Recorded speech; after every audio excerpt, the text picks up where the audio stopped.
Fast fashion gets blamed for everything. Bad outfits, bad quality, bad decisions, and probably even bad weather at this point. But here's the truth that nobody ever talks about when it comes to fast fashion. Fast fashion is helping people build style and hurting people within fashion at the same exact time. So today we're gonna be breaking down the pros and cons of fast fashion. What is up, y'all? Welcome back to the channel. If you're new here, I'm Fred. We're on our way to 3,000 subscribers, so make sure you like, comment, and subscribe for the algorithm. And with that being said, let's get back into the video. All right, let's get the definition of fast fashion out the way really quick. What fast fashion actually is. When people say fast fashion, I believe we all think about the same exact thing. Like, we're usually talking about brands like Shein, H&M, and probably Zara. Fast trends, fast pieces, fast prices, and fast turnaround rates. It's fashion that's supposed to move at internet speed. It's supposed to be fast, and that changes everything. And this can cause a lot of problems, but it can also have its upsides. And one upside that I can really acknowledge is really cool. It makes style accessible. Before fast fashion even existed, building a wardrobe used to be expensive, like dumb expensive. It's like you either had money to buy expensive clothes or you had to learn how to thrift, or you just repeated the same outfits that you had in your wardrobe over and over and over again until it drives you to insanity. Fast fashion lets people experiment with style without having them lose their rent money. And you're probably like,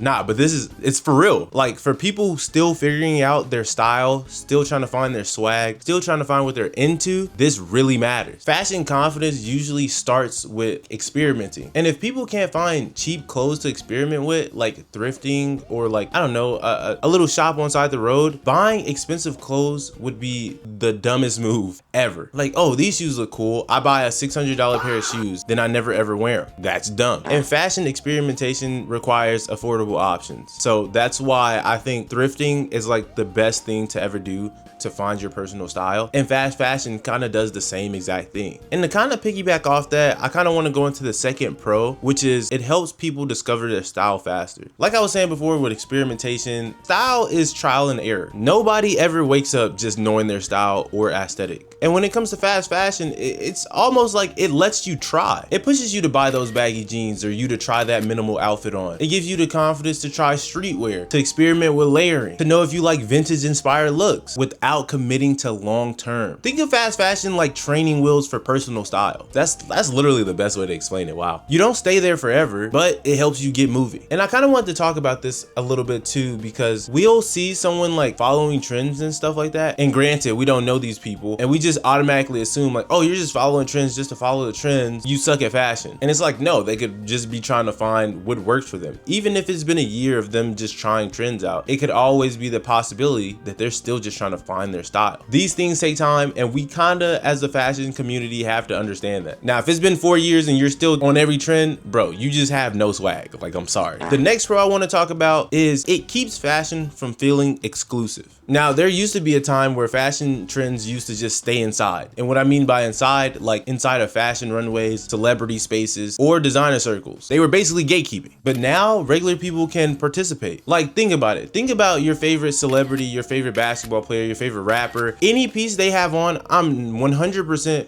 no, let me not say 100. I'm 99.99% sure you can find that exact piece within fast fashion, or you can find a replica of it. And with this, fashion feels less like a private club and more like an open conversation. And I feel like it's causing this huge like cultural shift. And honestly, I think that's why style content on the internet even exists. There are still some exclusive spaces when it comes to fashion on the internet, but in general, as a fashion community, bro, there's so much stuff you can learn from just scrolling on TikTok. It's actually insane. Like, a crazy designer piece comes out and now everybody on the internet is either in reps or have that exact piece from the drop, and they're all sharing their opinions about it and all styling them in their own way. And then that makes you go buy that same piece from like Zara or Shein. You get what I'm saying? It just makes everybody feel more included, and I like that. But here's where things start to get complicated. Fast fashion does solve some problems, but I think it also quietly creates other problems. The first thing being, and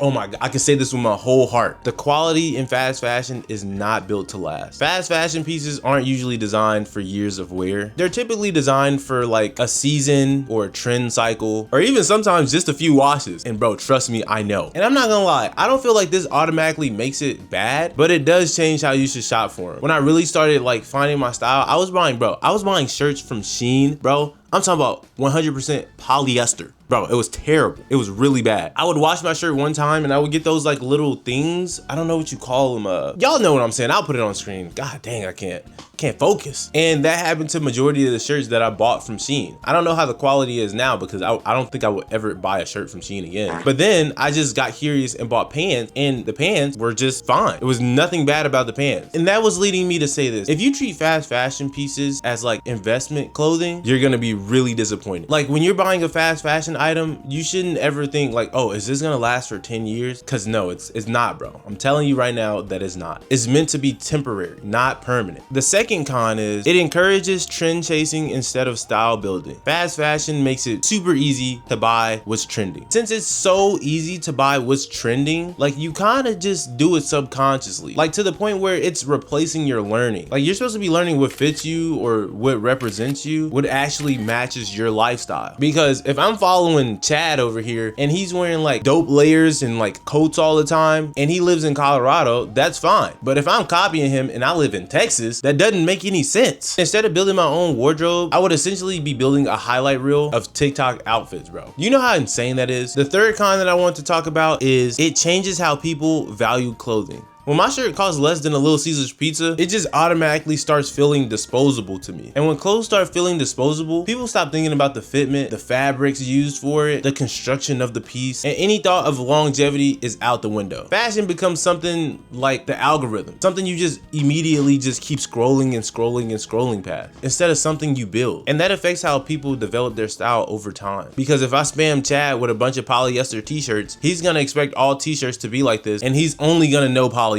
You don't want to only know polyester. Another thing is it can slow down personal style growth. Buying more clothes doesn't always improve your style. Trust me, I am one to know. And it's not until I went to Barnes & Noble, I found a book by Amanda Brooks. The book is called I Love Your Style. And it talks about how fashion starts in your closet that you own already. You don't have to go out and buy new clothes. What do you like right now? All right, let's go in there and understand what's in our wardrobe. Because the problem with just spam buying clothes is you think it solves the problem, but no, it just hides the problem even more. Because instead of learning how to style 10 pieces really well, people tend to buy 10 more pieces. You should know how to style at least one pair of pants 10 different ways. Then grab black denim jeans and still know how to style it 10 different ways, instead of just buying 10 more pieces. That does not solve the problem. Your style improves faster when you work with limits. You're gonna be like a swag lord, bro.